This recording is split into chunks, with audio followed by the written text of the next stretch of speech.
صباح الخير واحلى صباح على عيونكم متابعين اصل الاكل مع خلود. النهارده طلعنا من المطبخ وجو المطبخ كده، وتعالوا بينا يلا كده في الجنينه بتاعتنا ومزرعه المانجا هنعمل مع بعض يوم حلو. خليكم معانا لاخر الفيديو عشان تعرفوا عملنا ايه، ودلوقتي هنسيبكم مع حماتي في طريقه عمل الطعميه.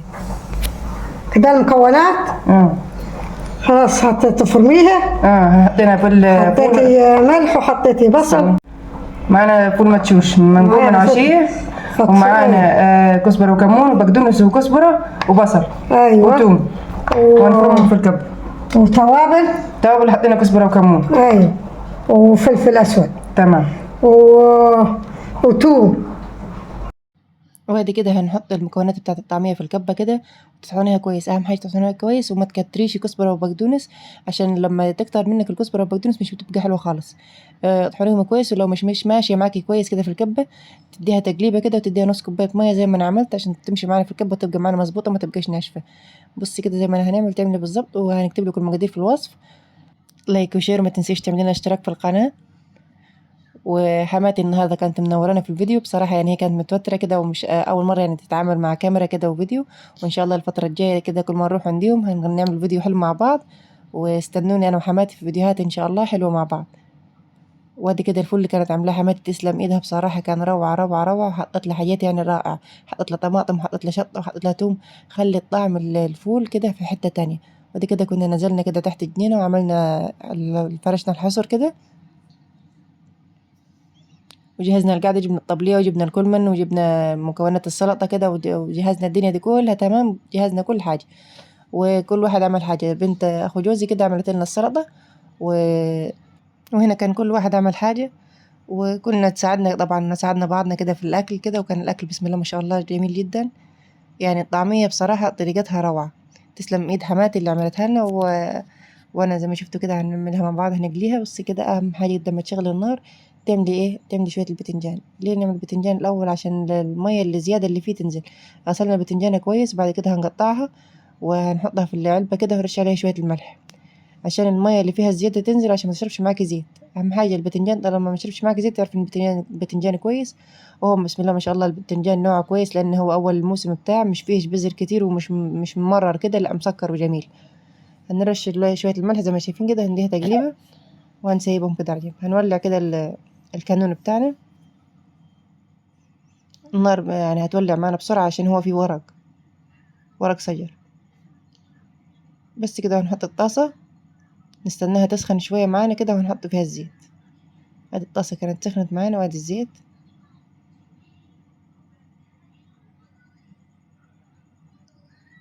برضو دقيقة هنستنى الزيت يسخن برضو تمام، وهنحط باقي البتنجان.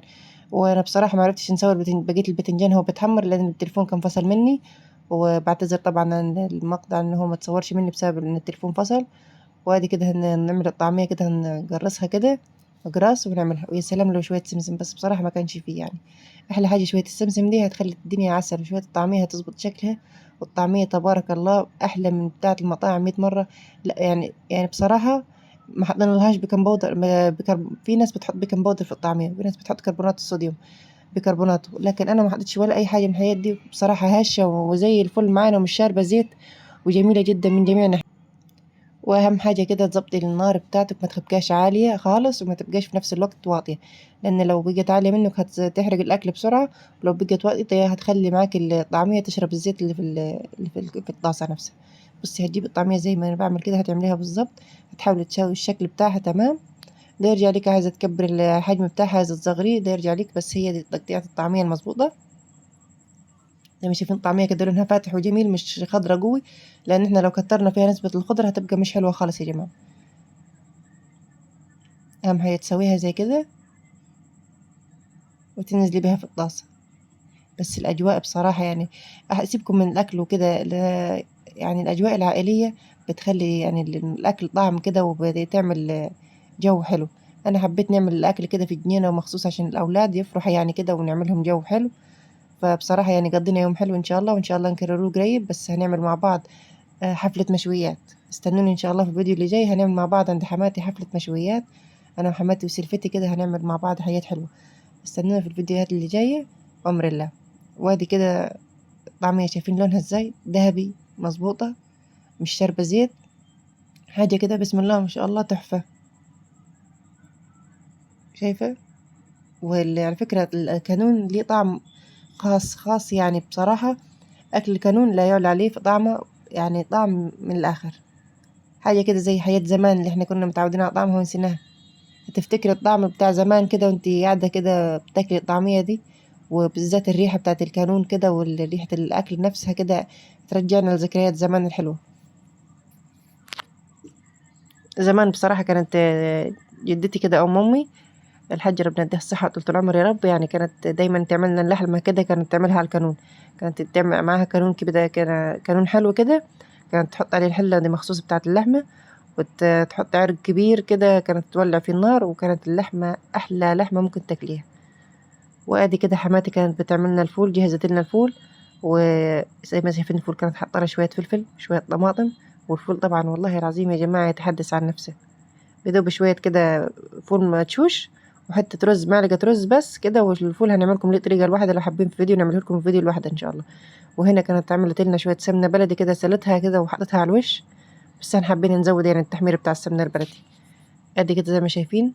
وهي لها طريقة بصراحة في الفول، يعني لو فتحت عربية فول والله هتبقى أشهر عربية في مصر. يعني بصراحة تسلم ايدها، مفيش أكلة بتعملها ما كانت بتعمل أكل حلو. وربنا يخليها لنا ويحفظها لنا حماتي والله يعني. أنا أحبها موت وهي تحبني موت يعني بصراحة. وربنا يجعل ما بيننا عمار. شايفين الفول كده وجماله. هنا حسيت ان الفول والبتنجان محتاجين ليمون، فرحت ايه ده كده عند شجرة الليمون، جبت ليمونتين كده وجيت. بصراحة أكتر حاجة نكرهها نجيب ليمون، لأن الليمون بصراحة فيه شوك وهيبهدلني يعني زي ما شايفين كده. وادي كده كان الأكل بتاعنا كان جاهز، وقعدنا على الصينية كده البتنجان والفول والسلطة المخلل ده عاملاه سلفتي بسم الله ما شاء الله جميل جدا. لو حابين برضو نخليها تعمل لكم فيديو كده عن المخلل وجمال المخلل اللي هي عاملاه ونظافته كده زي ما شايفين، هنخليها تعمل لكم فيديو. احبائي في الله ما تنسوش تدعموني في نهاية الفيديو كده بلايك وشير وسبسكرايب للقناة، ونشوفكم على خير في فيديو جديد. مع السلامة.